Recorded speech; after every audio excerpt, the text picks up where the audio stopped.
Hey everyone, welcome back to the Cunning Card Mage channel.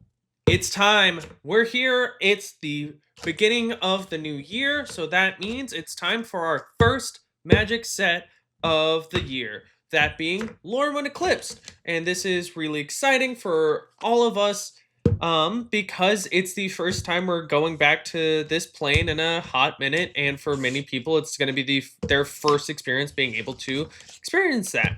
So, with that being said, today I'm going to briefly go over my experience with the Lauren pre-release, what I think about the set, and whether or not I think this would be a worthwhile set for you to get into.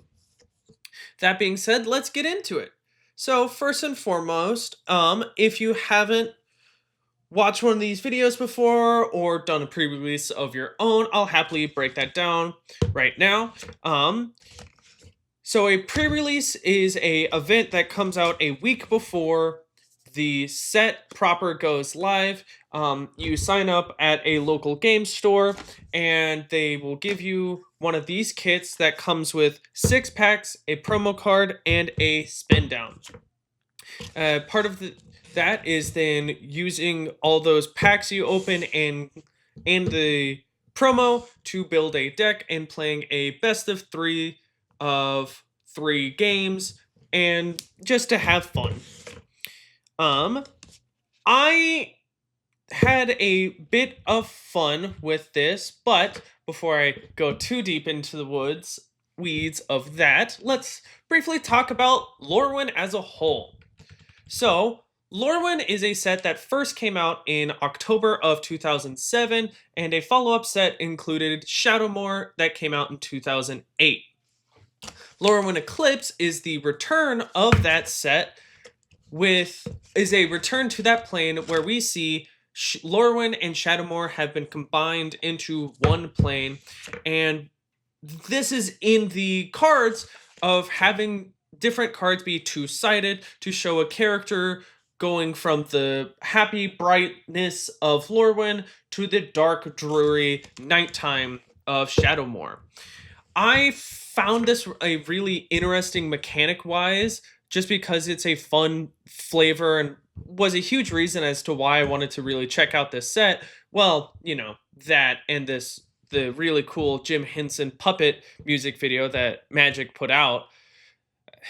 I'm very basic and nothing makes me really interested in a thing like a singing puppet, I guess. But it's a really interesting return to form for Magic. It's the first set in a hot minute that isn't a Universes Beyond set, because we just got off of 2 different sets that were only Universes Beyond, and everyone has their own opinions on that. Now, getting into my personal experience with the pre-release, I made a deck that was Naya, which was green, white, and red. I wasn't really happy with a lot of the pulls that I had because it just didn't really feel that cohesive, or just wasn't entirely sure what through line I would want to have for all these cards. And I did regret splashing red due to the fact that I just wasn't feeling like I didn't need to have that card, and the main reason I did was because I wanted to include Lava Leaper, which is just a very goofy looking card. And whenever I was building my deck, I wasn't really that happy with what I made, simply due to the fact that I just didn't know if I had a good enough synergy to make something work there. Whenever I played my 3 rounds, I went 1 and 2 first game, 2 and 1 second game, and 1 and 2 in the last game.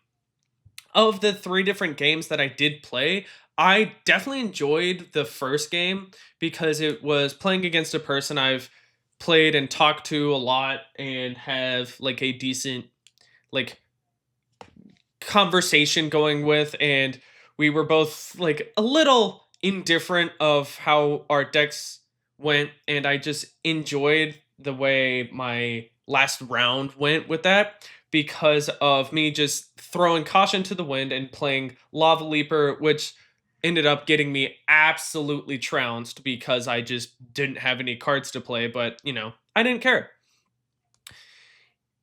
To be perfectly honest, I am not a huge fan of this set. Man, my girlfriend is a in a similar boat with it. It was not that fun in a sealed format, simply due to the fact that a lot of the cards felt, without like lack of a better term, really basic. Due to the fact like there aren't really that many differing mechanics. It's you will see just a lot of blight, you'll see a lot of convoke, you will see some stuff that has to do with tribal, and if you're lucky you will be able to get a decent tribal set up, but if you're like me you would struggle to actually get a good tribal. And with all the spitballs we have shot at Spider-Man, the one thing I will happily give its flowers for is that a lot of the cards did feel somewhat unique to where you could instantly figure out like, oh, this is what I want to do in like a sealed format. Because yes, you would get a lot of repeat cards, but due to that, you would be able to find like a fun through line to make.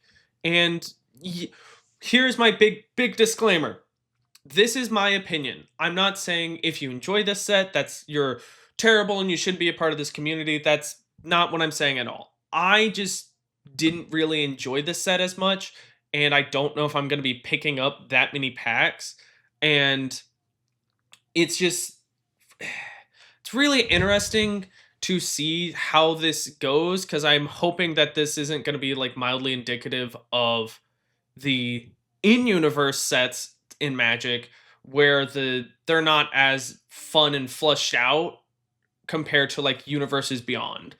Um, However, I will give some flowers to Lorwyn because it did inspire me to create my very own deck list from scratch with a commander using none other than the Sultai Elven Fae Marlin Fae Ascendant.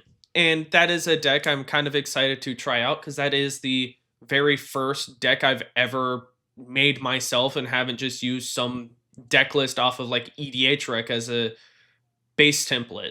So, outside of that, that's really all of my major thoughts on Lorwyn Eclipsed. I think if you want to give it a shot and you can have do a pre-release, absolutely. It's pre-releases are always fun. It's just a byproduct of being able to get a decent poll, or if you're in a decent mindset and that kind of stuff, to do such a hefty thing of building a deck and then playing Magic for 3 hours against multiple people. As always, I will happily recommend just giving it these sets a shot because, one, I'm not your dad. I'm I'm happy to give you my opinion on what I think about each of these sets and how I felt about it. But at the end of the day, it's up to you. It's your money. You can play it however you want. It's whatever you want to do, and that's part of what makes Magic really fun, is there is to an extent something for everyone. That being said, how do you feel about Lorwyn Eclipse? Do you really enjoy it? Did you do a pre-release? Was it really fun? Let me know down in the comments below, and as always, give me a like and a subscribe. It will really help me out to let me know I'm doing decent in this whole YouTube algorithm. But outside of that, that's about it. Thank y'all for watching, and hey, welcome to the new year. Let's see if more Magic is really fun. Peace!